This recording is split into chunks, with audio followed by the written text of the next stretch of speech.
नमस्कार मित्रांनो, मी प्राध्यापक डॉक्टर संतोष सूर्यवंशी परत एका नवीन व्हिडिओमध्ये आपलं सर्वांचं मनपूर्वक स्वागत करतो. मित्रांनो, मी तुम्हाला आज या व्हिडिओच्या माध्यमातून इंडेक्स फंड जो आहे, जो म्युच्युअल फंडाचा एक प्रकार आहे, ज्यामध्ये तुम्ही गुंतवणूक करून तुम्हाला तुमचं जे लाईफमधील फायनान्शियल फ्रीडमचं जे गोल आहे ते कशा पद्धतीने तुम्ही साध्य करू शकता. आणि मित्रांनो, आपण इंडेक्स फंडामध्येच गुंतवणूक करणार आहोत. का करणार आहोत, त्याच्या पाठीमागचं रिझन काय आहे, आणि ह्या म्युच्युअल फंडामध्ये जर आपण गुंतवणूक केली, विशेषतः इंडेक्स फंडामध्ये, तर आपल्याला त्याचं काय ऍडव्हान्टेज मिळणार आहे. आणि सर्वात महत्त्वाचं मित्रांनो, मी तुम्हाला ह्या व्हिडिओच्या माध्यमातून आज दोन असे म्युच्युअल फंडाची नावं सांगणार आहे जे तुम्हाला इन्व्हेस्टमेंटसाठी एक लॉंग टर्म तुमचा हॉरिझॉन्टल असेल, टाइम फ्रेम असेल, तर तुम्ही त्यामध्ये डेफिनेटली इन्व्हेस्टमेंट करा. त्या ठिकाणी तुम्हाला लॉंग टर्ममध्ये एक चांगली वेल्थ क्रिएट जी आहे ती कन्सिस्टन्सी बेसिसवर तयार करून देण्याचं काम हा इंडेक्स फंड करणार आहे. आणि मित्रांनो, मी ह्या व्हिडिओच्या शेवटी तुम्हाला एक महत्त्वाचे टिप्स देणार आहे किंवा एक बोनस पॉईंट तुमच्यासोबत शेअर करणार आहे. त्यामुळे हा व्हिडिओ जो आहे तो तुम्ही काय करा, काळजीपूर्वक बघा. मित्रांनो, तुम्ही जर पाठीमागच्या काही वर्षाचा भारताचा जर विचार केला तर आपल्या देशामध्ये इक्विटीचं कल्चर जे आहे ते खूप वेगानं वाढत आहे. इक्विटी मार्केटमध्ये इन्व्हेस्टमेंट करणारे रिटेल ट्रेडरची संख्या, नंबर ऑफ अकाउंट जे आहे ते काही सीआरच्या पुढे गेलेले आहेत. आणि त्याचबरोबर म्युच्युअल फंड इंडस्ट्रीचा जर विचार केला, आता सध्याचा जर भारताचा जर विचार केला, 2023चा जानेवारीचा जो डेटा आहे, जवळपास 6,22,00,000 एसआयपी अकाउंट आहेत. आणि या एसआयपी अकाउंटच्या माध्यमातून भारतातील जे रिटेलर आहेत, जे स्वतःचं फायनान्शियल फ्रीडम अचीव करण्यासाठी प्रत्येक महिन्याला जवळपास 13,856 कोटी रुपयाची एसआयपी करत आहेत. म्हणजे इतकी मोठी अमाऊंट आज इक्विटी मार्केटमध्ये किंवा डायरेक्ट म्युच्युअल फंडामध्ये टाकली जाते. मग मित्रांनो, इतकी मोठं इन्व्हेस्टमेंटचं कल्चर जर आपल्या देशामध्ये रेज होत असेल, इन्व्हेस्टमेंट कल्चरच्या माध्यमातून लोक जर इक्विटीमध्ये जर अट्रॅक्ट होत असतील, तर यासाठी तुम्हाला मित्रांनो याची देखील माहिती असणं आवश्यक आहे की बाबा मी इन्व्हेस्टमेंट मार्केटमध्ये जर करायचं असेल म्युच्युअल फंडामध्ये, तर कुठल्या म्युच्युअल फंडामध्ये गुंतवणूक केली पाहिजे. कारण का आज मार्केटमध्ये मित्रांनो डायरेक्ट इक्विटी मार्केटमध्ये गुंतवणूक करू शकता, तुम्ही डायरेक्ट म्युच्युअल फंडामध्ये गुंतवणूक करू शकता. इव्हन तुम्ही देशाच्या बाहेर गुगल, ऍपल, नेटफ्लिक्स असेल किंवा फेसबुक असेल किंवा अजून बाकीच्या कंपन्या असतील त्यामध्ये देखील गुंतवणूक करू शकता. किंवा जे वेगवेगळे इंटरनॅशनल फंड आहेत त्याच्या माध्यमातून जगातल्या कुठल्याही मार्केटमध्ये तुम्हाला इन्व्हेस्टमेंट करायचे आज ऑप्शन आपल्याकडे उपलब्ध आहेत. पण आपल्या रिटेल ट्रेडरला सातत्याने वाटते की बाबा माझी म्युच्युअल फंडामध्ये गुंतवणूक असली पाहिजे, लार्ज कॅप फंडामध्ये गुंतवणूक असली पाहिजे, आणि लॉंग टर्मला इन्व्हेस्टमेंट करत असताना भरपूर म्युच्युअल फंड आहेत. जसं भारताचा जर विचार केला तर जवळपास मित्रांनो 40 पेक्षा जास्त एएमसी आहेत भारतामध्ये. त्यामध्ये एसबीआय आहे, एचडीएफसी आहे, निपॉन इंडिया आहे, ऍक्सिस, यूटीआय, कोटक, त्यानंतर Motilal Oswal, Aditya Birla, DSP, Franklin, मिराया asset असेल, असे बरेच म्युच्युअल फंड आहेत. मग मित्रांनो, मला ह्याच्यापैकी कुठला म्युच्युअल फंड गुंतवणुकीसाठी निवडला पाहिजे आणि हाच का निवडला पाहिजे हे मी तुम्हाला काय करणार आहे, ह्या व्हिडिओच्या माध्यमातून सांगणार आहे. मित्रांनो, तुम्ही जर अजूनपर्यंत माझ्या युट्यूब चॅनलवर नवीन असाल, युट्यूब चॅनलला सबस्क्राईब केलं नसेल तर प्लीज पहिल्यांदा युट्यूब चॅनलला सबस्क्राईब करा. आणि आपली जी मोहीम आहे अर्थसाक्षर अर्थसक्षम, ह्याच्यासाठी हा व्हिडिओ जो आहे तुम्ही काय करतो या ठिकाणी तुमच्यासाठी बनवत आहे. मित्रांनो, आपल्याला इंडेक्स फंडामध्येच गुंतवणूक करायची आहे. इंडेक्स फंडामध्ये गुंतवणुकीचे काय फायदे आहेत आणि ह्याच्यामध्ये गुंतवणूक करत असताना कशी करू शकता. मित्रांनो, तुम्हाला जर म्युच्युअल फंडात गुंतवणूक करायची असेल तर बऱ्याच रिटेल ट्रेडरला किंवा इन्व्हेस्टरला हे माहित नाही की आपण कुठून गुंतवणूक करू शकतो. मित्रांनो, तुमच्याकडे दोन पर्याय असतात, एक तर रेग्युलर आणि दुसरा असतो डायरेक्ट. डायरेक्ट मध्ये मित्रांनो तुम्ही स्वतः काय करू शकता, जसं की तुम्हाला एसबीआय म्युच्युअल फंडामध्ये जर गुंतवणूक करायचं असेल तर एसबीआय एएमसीच्या वेबसाईटला जावा आणि तिथं जाऊन डायरेक्ट तुम्ही तुमचं अकाउंट क्रिएट करा आणि तिथून तुम्ही इन्व्हेस्टमेंट करू शकता. तुम्हाला जर डायरेक्ट मोडनं इन्व्हेस्टमेंट करायची नसेल, इनडायरेक्ट मोडनं किंवा रेग्युलर मोडनं जर इन्व्हेस्टमेंट करायचं असेल तर तुमच्या जवळ कुठला जर फायनान्शियल ऍडवायझर असेल किंवा म्युच्युअल फंड डिस्ट्रीब्युटर असेल त्याच्यासोबत तुम्ही काय करा, संपर्क करा आणि त्याच्या मार्गदर्शनाखाली एसआयपी सुरू करा. पण मित्रांनो, तुम्ही ज्यावेळेला एका ऍडवायझर थ्रू इन्व्हेस्टमेंट करतात त्यावेळेला तुमचे एक्सपेन्सिव्ह चार्जेस जे आहेत ते 1% to 1.5% आसपास जातात. आणि त्याचा इम्पॅक्ट लॉंग टर्म ज्यावेळेला इन्व्हेस्टमेंट करतात 10 वर्ष, 15 वर्ष, 20 वर्षासाठी, त्यावेळेला त्याचा कॉस्ट जो आहे तो ह्यूज राहतो. जवळपास 7 ते 8 लाखाचा डिफरन्स जो आहे तो end of the year maturity अमाऊंटला पडतो. त्यामुळे आज आपण लिटरेट झालो आहेत, अर्थसाक्षर झालो आहेत आणि आता आपल्याला अर्थसक्षम व्हायचं आहे. त्यामुळे तुमचं मित्रांनो जर डीमॅट अकाउंट असेल तर तुमच्या प्रत्येकाच्या डीमॅट अकाउंटमध्ये आज म्युच्युअल फंड खरेदी करायची सुविधा आहे. जसं की तुम्ही झिरोदाचं जर डीमॅट अकाउंट ओपन करत असाल तर झिरोदाचा कॉइन नावाचा प्लॅटफॉर्म आहे, तिथून तुम्ही number of SIP, number of mutual fund जे आहे ते काय करू शकता, तुम्ही लमसम आणि एसआयपीच्या माध्यमातून खरेदी करू शकता. पण मित्रांनो, आपल्याला त्यामध्ये डिटेलमध्ये जायचं नाही. आपल्याला सर्वात जास्त फोकस कुठं करायचा ह्या व्हिडिओच्या माध्यमातून की बाबा मला ह्या ईटीएफ मध्ये गुंतवणूक करत असताना आपल्याला इंडेक्स फंडामध्ये गुंतवणूक करत असताना कुठले पॉईंट महत्वाचे आहेत. मित्रांनो, या इंडेक्स फंडामध्ये गुंतवणूक करायचे सर्वात महत्वाचं रिझन आहे मित्रांनो लो कॉस्ट. म्युच्युअल फंडशी तुलना करता इंडेक्स फंडाचा कॉस्ट जो आहे तो खूप कमी आहे. मी तुम्हाला जे सजेस्ट करेल त्याचा कॉस्ट जो आहे ना तो 0.5 0.30% किंवा 0.35% किंवा 0.3%च्या आसपास आहे. म्हणजे खूप लो कॉस्टच्या साहाय्याने तुम्ही काय करू शकता, इंडेक्स फंडामध्ये गुंतवणूक करू शकता.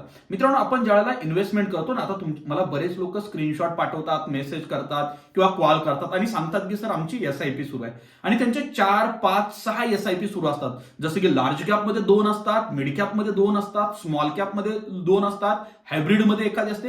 म्हणजे मित्रांनो, तुम्ही जास्त एसआयपी केल्या याचा अर्थ तुमचं जास्त डायव्हर्सिफिकेशन होतं आणि जास्त डायव्हर्सिफिकेशन ज्यावेळेला मार्केटमध्ये होतं त्यावेळेला रिटर्न जे मिळणारे जे असतात ना कमी असतात. पण मित्रांनो, इंडेक्स फंड हे एक असं साधन आहे तुमच्यासाठी गुंतवणुकीचं ज्याच्यामध्ये त्याचं बिहेवियरच मुळात डायव्हर्सिफाईड आहे. जसं की इंडेक्स याचा अर्थ काय तुम्हाला माहित आहे, निफ्टी माहित आहे, बँक निफ्टी माहित आहे, फिन निफ्टी माहित आहे, स्मॉल कॅप इंडेक्स माहित आहे किंवा S&P 500 माहित आहे किंवा सेन्सेक्स माहित आहे. मित्रांनो, जसं की निफ्टीचा जर विचार केला तर निफ्टीमध्ये भारतातल्या टॉप 50 कंपन्या आहेत ज्यांचं मार्केट कॅपिटलायझेशन हायएस्ट आहे. त्याच्या बेसवरती काय झालं, निफ्टी 50 तयार करण्यात आलंय. आणि परत निफ्टीचा जर विचार केला तर पहिल्या टॉप 10 स्टॉकचं वेटेज जवळपास 50% जास्त आहे. त्यामध्ये सर्वात जास्त इंडेक्स मध्ये वेटेज जे आहे ते निफ्टीमध्ये रिलायन्स इंडस्ट्रीज आहे. मग मित्रांनो, ज्यावेळेला म्युच्युअल फंड इन्व्हेस्टर किंवा एक म्युच्युअल फंड मॅनेजर ज्यावेळेला इन्व्हेस्टमेंट प्लॅन तयार करतो किंवा त्याचा पोर्टफोलिओ तयार करतो त्यावेळेला त्याला नंबर ऑफ स्टॉक सिलेक्ट करावे लागतात आणि त्यामध्ये त्याच्या सोयीनुसार किंवा त्याच्या रिस्क मॅनेजमेंट किंवा रिस्क टॉलरन्स स्ट्रॅटेजीनुसार किंवा फंड मॅनेजरच्या गोलनुसार तो इन्व्हेस्टमेंट करतो किंवा तुमची अमाऊंट अलोकेट करतो. पण मित्रांनो, इंडेक्स फंडमध्ये तसं नाहीये. इंडेक्स फंडमध्ये निफ्टी 50 मध्ये जे स्टॉक आहेत त्यांचं जे वेटेज आहे त्या प्रमाणात सर्व अमाऊंट काय केली जाते, डिवाइड केली जाते. म्हणजे तुमच्या फंड मॅनेजरला स्वतःला कुठलंही डोकं लावावं लागत नाही किंवा स्वतःचा रिसर्च करावा लागत नाही. इंडेक्समध्ये मित्रांनो, एखादी खराब कंपनी असेल तर ती निफ्टी 50 मधून ऑटोमॅटिक बाहेर जाते आणि जी चांगली कंपनी आहे ती ऑटोमॅटिक निफ्टी 50 मध्ये येते. मग ती निफ्टी 50 मध्ये आल्यानंतर त्याचा इम्पॅक्ट काय होतो, त्या स्टॉकमध्ये ऑटोमॅटिक तुमची काय होते, त्या ठिकाणी गुंतवणूक होते. म्हणजे एक पॅसिव्ह इन्कम सोर्स ज्याला म्हणतो तो तयार करण्याचं काम कोण करतं, हा इंडेक्स फंड तयार करतो. तिसरा सर्वात महत्वाचा इम्पॉर्टंट पार्ट आहे मित्रांनो, टॅक्स इफिशियन्सी. सर्वात जास्त टॅक्स इफिशियन्सी जर कुठल्या फंडामध्ये असेल तर ती आहे मित्रांनो इंडेक्स फंडामध्ये. त्याचबरोबर मित्रांनो, परफॉर्मन्स. मित्रांनो, मार्केटचा जर तुम्ही विचार केला पाठीमागच्या 10 वर्ष किंवा 15 वर्षाचा जर तुम्ही रिटर्न आयडेंटिफाय केले, कॅल्क्युलेट केले तर तुम्हाला एक गोष्ट क्लिअरली दिसून येईल. काय दिसून येईल, मार्केट ऍव्हरेजली तुम्हाला 15 ते 16% रिटर्न देते. आपल्या इंडियन इक्विटी मार्केटचा हा हिस्टॉरिकल परफॉर्मन्स आहे. मग मित्रांनो, भविष्यामध्ये देखील आपलं मार्केट समजा 12% ग्रोथ झालं, 15% ग्रोथ झालं किंवा 20% ग्रोथ झालं, ज्या प्रमाणात आपलं इंडियन इक्विटी मार्केट ग्रोथ करणार आहे त्या प्रमाणात तुमच्या म्युच्युअल फंडातील गुंतवणुकीवर रिटर्न मिळणार आहेत. म्हणजे मला जर मार्केटला बीट करायचं नसेल, मार्केट जे रिटर्न देते ते घ्यायचे असतील सेफली, तर तुम्ही काय करू शकता मित्रांनो, या ठिकाणी मार्केटमध्ये तर इंडेक्स फंडामध्ये गुंतवणूक करू शकता. आणि सर्वात महत्वाचं, तुम्हाला जर कन्सिस्टन्सी बेसिसवर गुंतवणूक करायची असेल, कारण इंडेक्स फंडामध्ये मित्रांनो कुठलंही टायमिंग मॅच करायची गरज नाही. तुम्ही प्रत्येक महिन्याला काय करू शकता, 500, 1000, 2000, 5000, 10000 तुमचा जो काय फायनान्शियल गोल आहे त्याच्यानुसार तुम्ही इंडेक्स फंडामध्ये गुंतवणूक करता. आणि सर्वात महत्वाचं मित्रांनो, ज्यावेळेला तुम्ही इंडेक्स फंडामध्ये गुंतवणूक करता तुमच्या समोर एक एकदम वाईड मार्केटची रेंज उपलब्ध असते इन्व्हेस्टमेंट करायसाठी. कारण निफ्टी 50 जर निवडला तर 50 कंपन्यांमध्ये ऍट अ टाइम इन्व्हेस्टमेंट होते. तुम्ही जर निफ्टी 500चा इंडेक्स निवडला तर 500 कंपन्यांमध्ये इन्व्हेस्टमेंट होते. आणि तेच जर तुम्ही बँक निफ्टी इंडेक्स जर निवडला इन्व्हेस्टमेंटसाठी तर तुमची इन्व्हेस्टमेंट फक्त 12 कंपन्यांमध्ये. म्हणजे तुम्हाला पूर्ण मार्केटचा ऍक्सेस, पूर्ण मार्केटमध्ये इन्व्हेस्टमेंट करायची ऑपॉर्च्युनिटी कुठे आहे, ह्या इंडेक्स फंडामध्ये. त्यामुळे आपल्याला मित्रांनो इंडेक्स फंडामध्ये काय करायचे, त्या ठिकाणी गुंतवणूक करायची. सर्वात महत्वाचं मित्रांनो, इंडेक्स फंडामध्ये गुंतवणूक करत असताना त्याच्यामध्ये आपल्याला सर्वात महत्वाची काळजी असते लिक्विडिटीची. बाबा ह्याच्यामध्ये प्रॉपर लिक्विडिटी असते का, तर मित्रांनो 100% लिक्विडिटी राहते इंडेक्स फंडामध्ये. तुम्ही इंडेक्स फंडामध्ये कधीही काय करू शकता, गुंतवणूक करू शकता आणि ती गुंतवणूक त्या म्युच्युअल फंडातली तुम्ही कधीही बाहेर काढू शकता. म्हणजे तुम्ही कोणत्याही टायमाला सेल करू शकता आणि कोणत्याही टायमाला बाय करू शकता वर्किंग टायमामध्ये. किंवा इव्हन मित्रांनो, तुम्ही मार्केट बंद असताना देखील म्युच्युअल फंडामध्ये तुम्हाला बाईंग आणि सेलिंग करता येतं. म्हणजे थोडक्यात काय झालं, इंडेक्स फंड जो आहे ना तो रिटेल ट्रेडरसाठी वन ऑफ द बेस्ट आहे. मग आता प्रश्न तयार होतो की सर आम्हाला इंडेक्स फंडामध्ये गुंतवणूक करायची आहे, मग कुठल्या इंडेक्स फंडामध्ये आम्ही गुंतवणूक करू. मित्रांनो, तुम्हाला जर इंडेक्स फंडामध्ये गुंतवणूक करायची असेल तर मी तुम्हाला 3 बेस्ट इंडेक्स फंडची नावं सांगतो, त्या इंडेक्स फंडमध्ये गुंतवणूक करा. मित्रांनो, पहिला आहे UTI निफ्टी नेक्स्ट 50 इंडेक्स. काय सांगितलं मी, UTI निफ्टी नेक्स्ट 50 इंडेक्स हा एक नंबर. तुम्ही ह्याच्या इंडेक्समध्ये जरूर गुंतवणूक करा. सर्वात जास्त कमी एक्सपेन्सेस जर कुठल्या फंडाचे असतील तर ते UTI निफ्टी नेक्स्ट 50 इंडेक्सचे आहेत. 2 नंबर मित्रांनो तयार होतो मोतीलाल ओसवाल S&P 500 जो आहे त्याच पद्धतीनं BSEचा इंडेक्स आहे. लो व्होलॅटिलिटी इंडेक्स आहे त्या इंडेक्सची निवड करा. आणि तिसरा मित्रांनो खूप महत्वाचा आहे मित्रांनो, तुम्ही जर युथ असाल म्हणजे तुमचं वय वर्ष 20 वर्ष ते 30च्या दरम्यान असेल आणि तुम्ही पुढल्या 20 वर्ष 25 वर्षाच्या इन्व्हेस्टमेंटचा प्लॅन बनवत असाल तर मित्रांनो तुम्ही Nippon India small cap 250 index जो आहे या इंडेक्समध्ये गुंतवणूक करा, तुम्हाला त्या ठिकाणी डेफिनेटली रिवॉर्ड मिळेल. मग मित्रांनो आता राहिला प्रश्न काय, बोनस पॉईंटचा. मी तुम्हाला सांगितलं ना की बाबा मी तुम्हाला एक बोनस पॉईंट सांगणार आहे ह्या इंडेक्स फंडामध्ये गुंतवणूक करा.